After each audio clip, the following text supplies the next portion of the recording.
Good evening, everyone. Our 68th episode of Trends Literature Series had to be definitely special.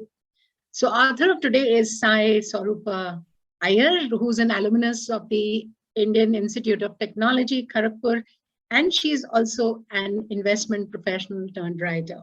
She's the best-selling author of 5 books, which are all based on legendary female protagonists from ancient Indian literature. She's also curated an anthology of short stories on the Kurukshetra Battle of Mahabharata. She's a curator at Indian Academy, Indic Academy, and holds a certificate in Puranas from Oxford School of Hindu Studies.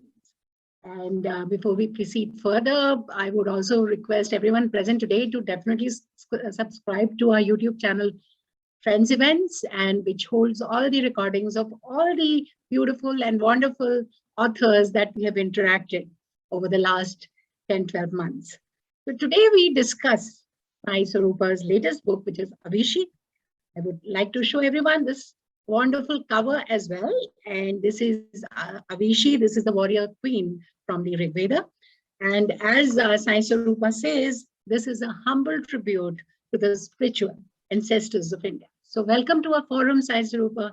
This is so enthralling to note your passion about Indian history, philosophy, literature, and Carnatic music. Thank you so much, Neeta, for this platform. I have followed a couple of interactions of yours with authors on Trends, and you exactly seem to know why the books are written and seem to catch the exact points why the authors have written them in the first place. So, so proud to be interviewed by you. Looking forward for this. Thank you. Thank you so much for your such wonderful and kind words. You know, your books, just a minute, your books have been and bestsellers like Abhaya, Rukmani, Draupadi, Mori, and Avishi now. So through Avishi, you've narrated the reimagined story of a queen called Vishpala, which is mentioned in Rig Veda. The warrior queen, despite losing a limb, went into battle with a prosthetic leg. So what was the driving force in writing about Avishi? And how did you choose to write about Avishi out of all the mythological characters that you could have also written about? And rather, I would like to know how Avishi came about as a book. So that's a wonderful question, Neeta. So I was writing, this was 2013-14 when I was writing the first draft of my Abhaya. So Abhaya, Avishi, and Mauri, all three of them were self-published previously, and fortunately Bloomsbury came along, and we are relaunching it, and even the team Bloomsbury has done a great job, a wonderful job of tightening the whole manuscript. Absolutely. And they're wonderful people, I must say. Yes. Yes. So yes, when I was writing Abhaya, I was researching for a scene. That scene had a father feeding his daughter, very young daughter, and telling her a story. That's a common, sight in our Indian families. So it would have happened in the Mahabharata era also. The story was set in the Mahabharata era. And the story that the father narrates to the daughter, I wanted it to be aspirational, which is why I wanted a woman warrior. But only the trick is that she had to be older than the Mahabharata times. Correct. Yes. So I started researching for such a person, such a woman. Was getting some examples. Google threw up some examples, and the sixth result or seventh result in that page was not an Indian site. It was an Israeli medical journal, a PDF, containing something about prosthesis. It was some conference on prosthesis, and they had released this document. In that, the first chapter was history of prosthesis, where in the first para, they had mentioned that prosthesis is first mentioned in world literature in the Rig Veda, where Queen Vishpala fights with a metal leg. Now, historians debate whether it's iron, bronze, copper. That's a historian's debate. I leave it to them. But the awesome fact is that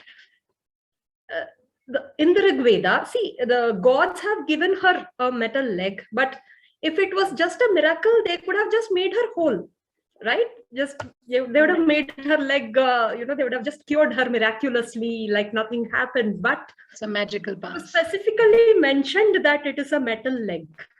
So yes. That, that's a proof of how advanced we were in thinking technology in those times. There is metallurgy, of course, there is feminism, there is, there's a lot of it shows in those couple of hymns dedicated to the Ashwini Kumaras in the first book of Rig Veda.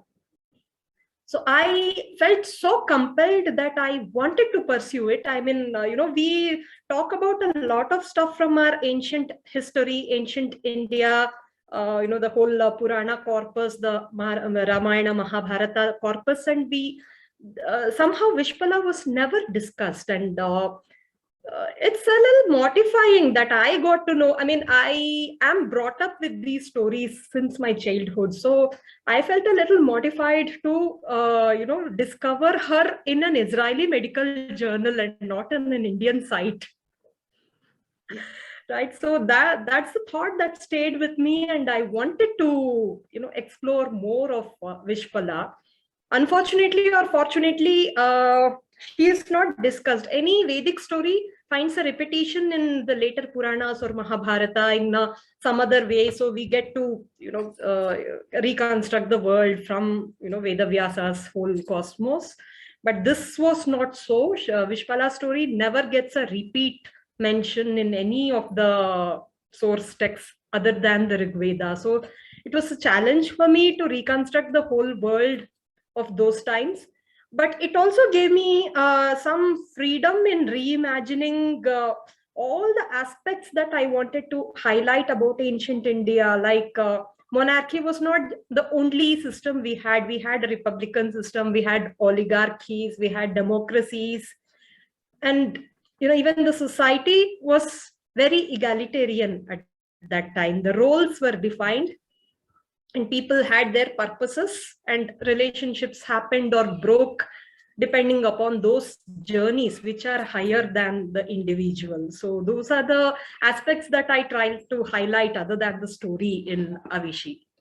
Yeah, this is the book that we're talking about today. And there is a question, a very good question from Mr. Vijay Shankar, who's a regular on our platform. And he says that how difficult was it to write for you? I mean, a strong woman like Avishi's story in the 21st century.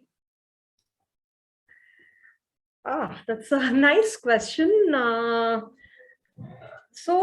me, the story itself was a compelling proof that the society during those times was much different and something that we ought to look up to. And we don't need to import Western modernity as such. Of course, there are a lot of things that we have to learn from the West. We have to learn that. There's no denying that. But the kind of egalitarianism, the rooted egalitarianism that our ancient India had in those times, though, that is something we have to bring back. We cannot, put the lid on it and forget such a rich legacy. So absolutely. That's what was driving me. Yes, in 21st century, we had, if we are talking about research and all, internet is a big boon. I could find a lot of sources and then I could reimagine. That is the blessing of Veda Vyasa. That's what I would like to believe. No. It's a wonderfully written narrative and yes, fiction as well. But the way you picked it up and the kind of appreciation the book is getting is amazing. In fact, Avishi is characterized by courage, by compassion, leadership, and wit. And definitely it's a story of ancient India, as we just mentioned and you just said, and a very, very strong women character at that. And it is still to be explored. The first time that I picked up this book, I had never heard of Avishi. So you're really, it's so nice to hear about somebody as she is even older than Ramayana and Mahabharata that we think about. So how does it feel now that your book is also going to be made into a movie, I heard? So how does it feel? I'm sure you must be feeling on the top of the world that your story is Yes, being now it's a great going feeling. ahead. It's a great feeling first to have this opportunity to actually visualize it, physically visualize it. A whole lot of visualization happened in my mind while I was writing it, but to be able to see it in flesh and blood is an elate. I mean, I'm just elated about it. Of course, COVID, the whole pandemic thing delayed a lot, but we should be proceeding soon. Yes. And we will definitely be watching the movie, and I hope the movie is as good as your book. Thank Sometimes you, there's always thank a you. difference between how the movies are made and how the books are written. But That's a hope. I hope the movie is able to do justice to this beautiful narrative that you have let us know. You've tried to imagine the story of the obscure but very, very inspiring heroine, Vishpala, who's the female protagonist in your book. And she's a female warrior, as we've discussed, with a metal leg. And the first time, and it makes us really proud that as back as then, India could make, Bharat, we should have to be proud. Every Indian's heart should really swell with pride about this, that the first prosthetic leg perhaps was made by India back then. So, if we could briefly delve upon the narrative in the book. So, what was the motivating factor for you as an author to pick up this character? So, how did Avishi really, really come into your mind? I know you've discussed about it, but maybe you would like to tell us a little more about the narrative of the book. Yes. So, as I said, writing a strong female protagonist, and you picked the right qualities, courage as well as compassion. Because Yes. a lot of times, these are two sides of the same coin, Anita. So, a lot of times we think compassion is weakness, and we think courage is, just heartlessness. It's not like that. Right. So the reason I picked the name Avishi, right? Avishi actually means, I think there is a question also. Avishi means earth, Bhumi. And Mother Earth is known for her sahana, they say the forbearance. It's not because she's weak. We worship Bhumi, and she knows that a little bit of movement will cause earthquakes, a little bit of disturbance. She doesn't even need to move much out of her path, but a little bit of anything, any small disturbance is bound to send whole life into extinct. So she's that strong, which is why she's so compassionate as to bear us all with all our theatrics and our egos and our, the way we are encroaching into spaces that are not meant for us. All our theatrics she's putting up, not because she's weak, but because she knows that she can end it all, and probably she wants to give us chance after chance, opportunity after opportunity to correct ourselves. So that was my thought while giving the name Avishi to Vishpala, is that when I see a strong woman, I see both sides. I see compassion, I see valor and courage. And compassion is actually the root aspect of, that is the default aspect. Like, even I'm a goddess worshipper, I'm a Sri Vidya practitioner, I worship Devi.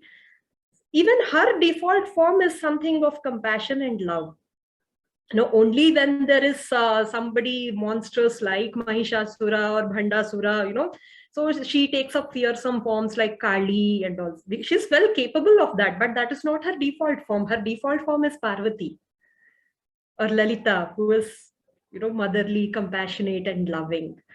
So those were the thoughts as I crafted Avishi. I wanted a compassionate, heroine, but who could stand up to anything that went against what she believed for, and who could stand up for good, for larger good. Okay.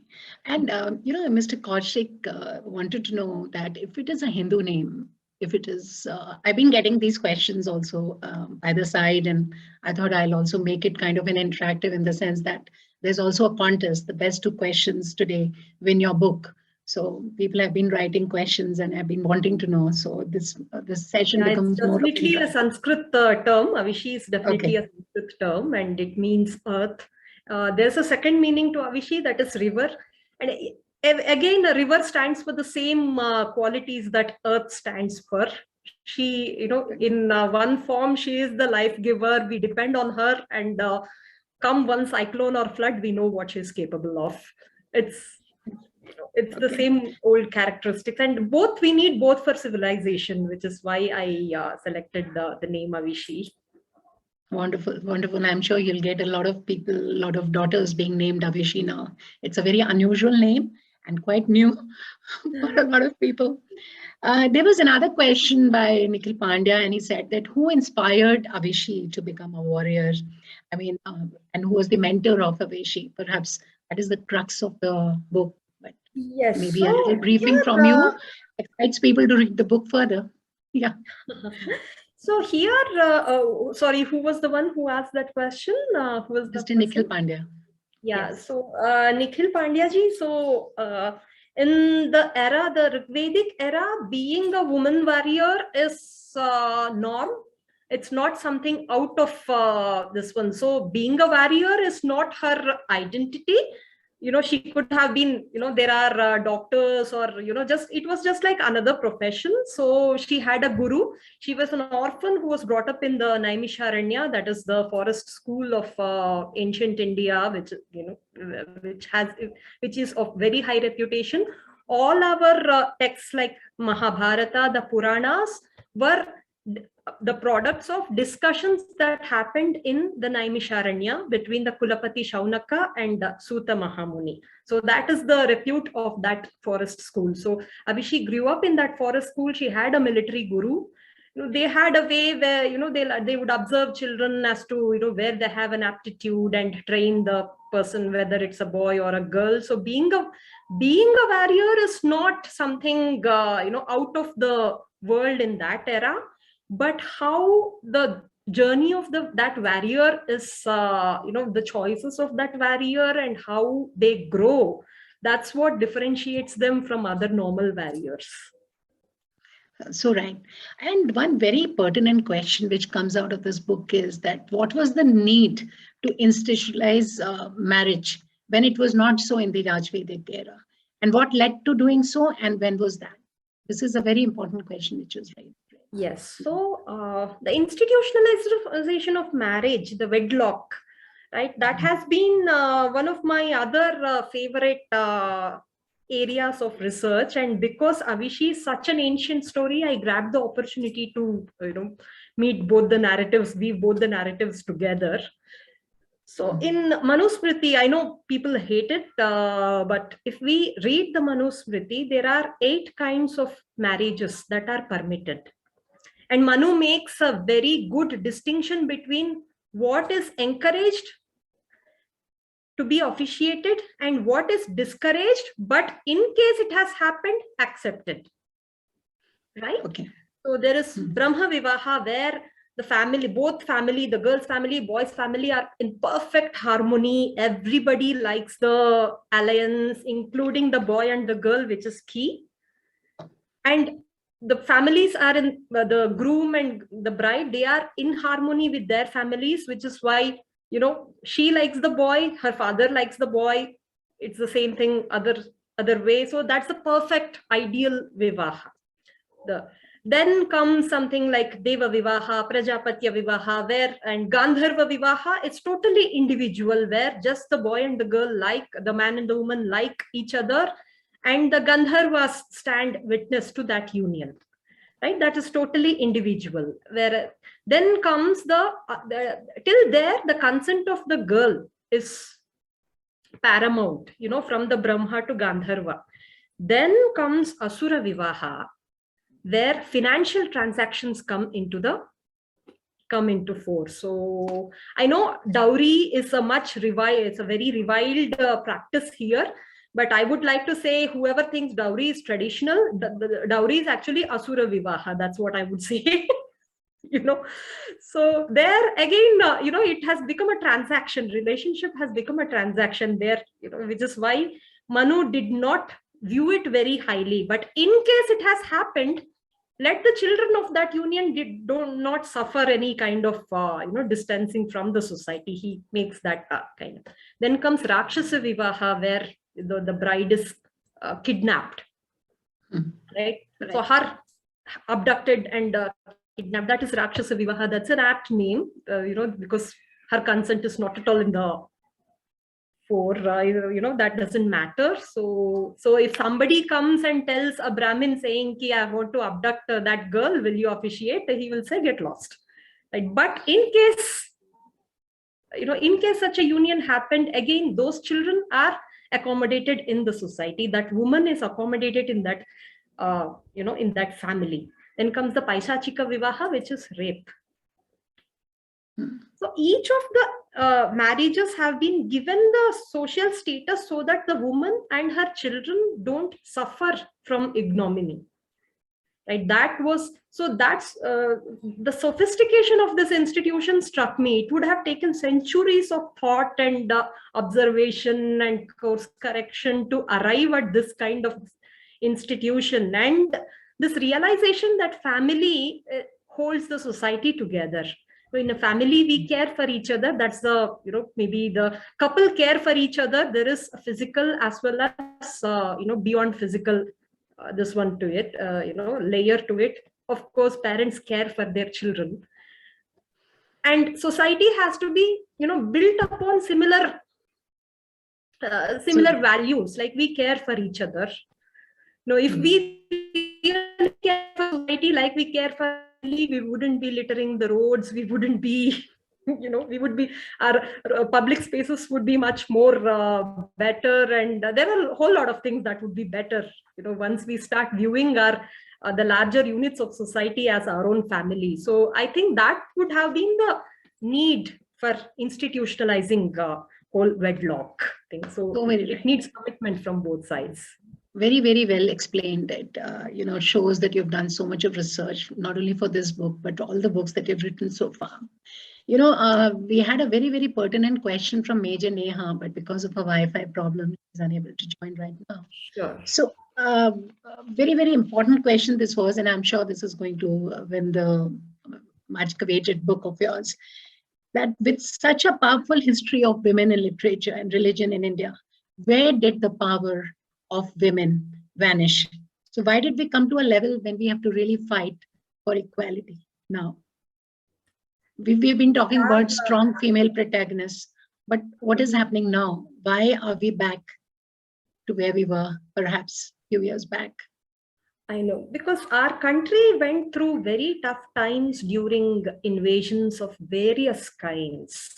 And when an invasion from a foreign force that does not share the same value system happens, normal people, they get scared, right? And when you are scared, you try to protect whatever is dear to you beyond all reason.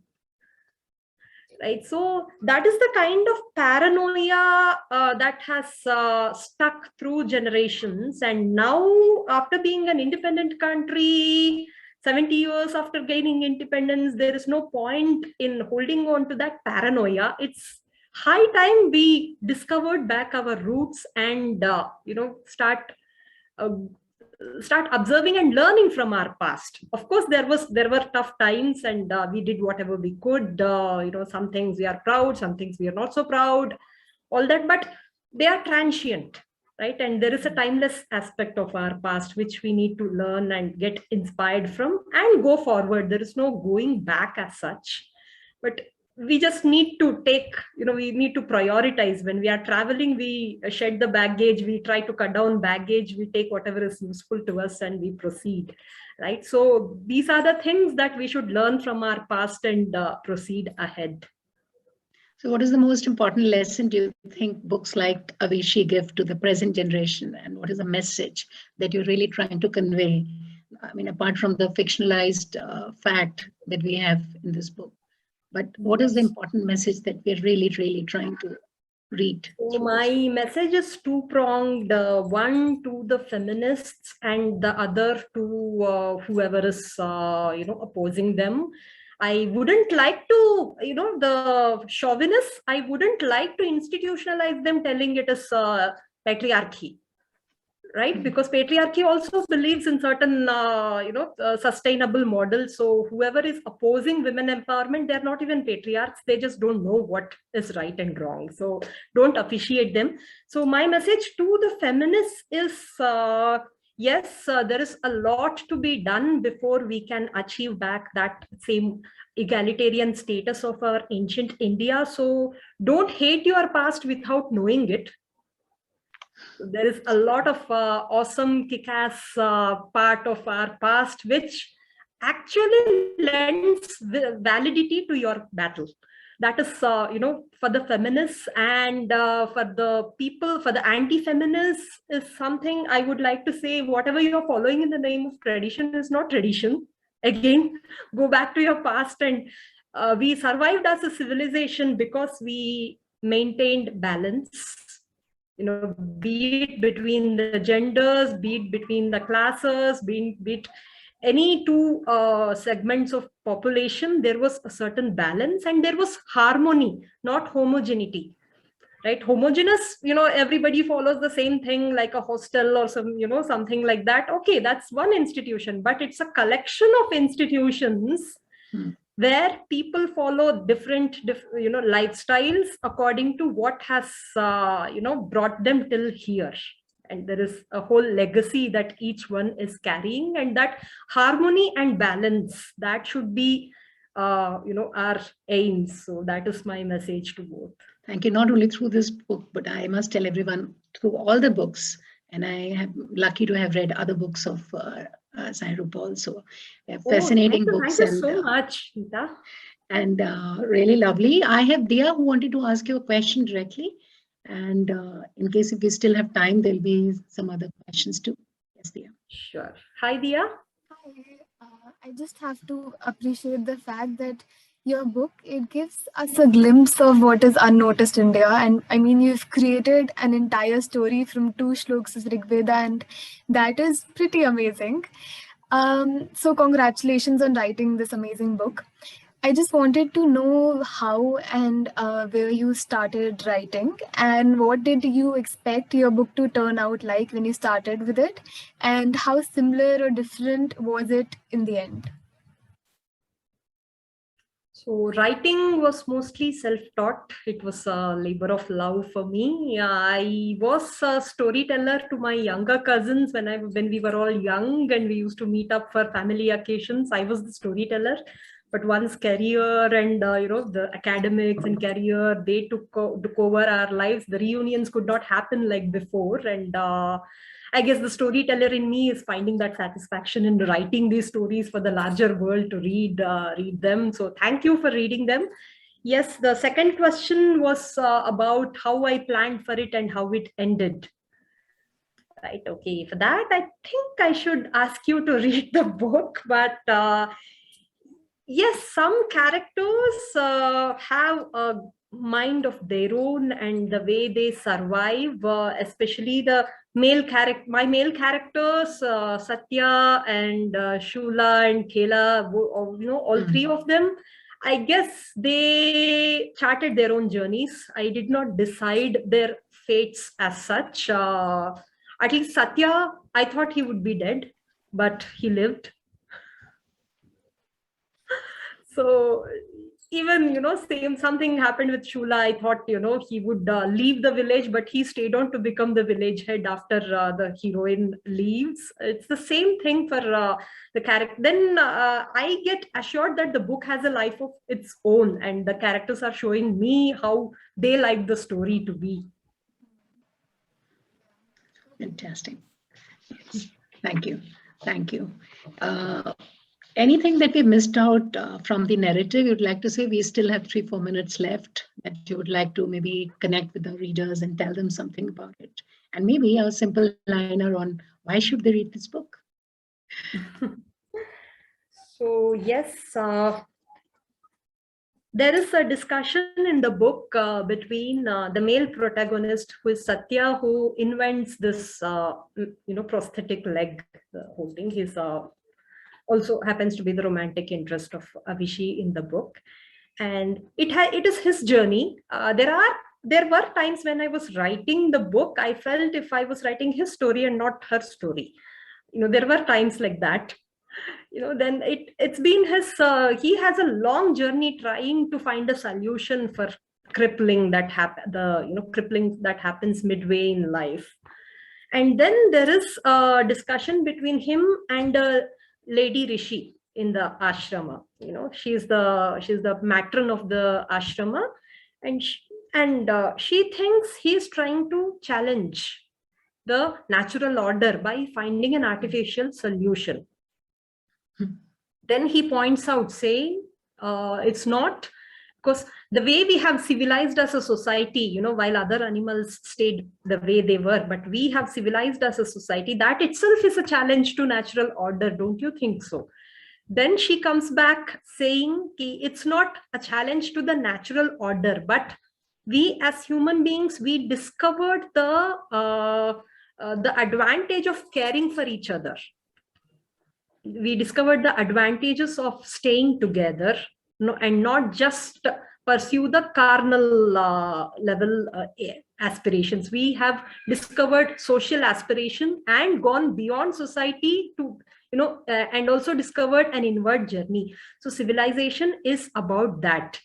And that's where he catches her and says, that's exactly why I am trying to invent this, so that caring for each other stays.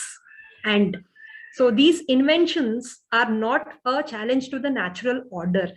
This discussion in the book is something which I meant as to be the key differentiator of Indian civilization from its other non-ancient counterparts, where science and religion don't oppose each other.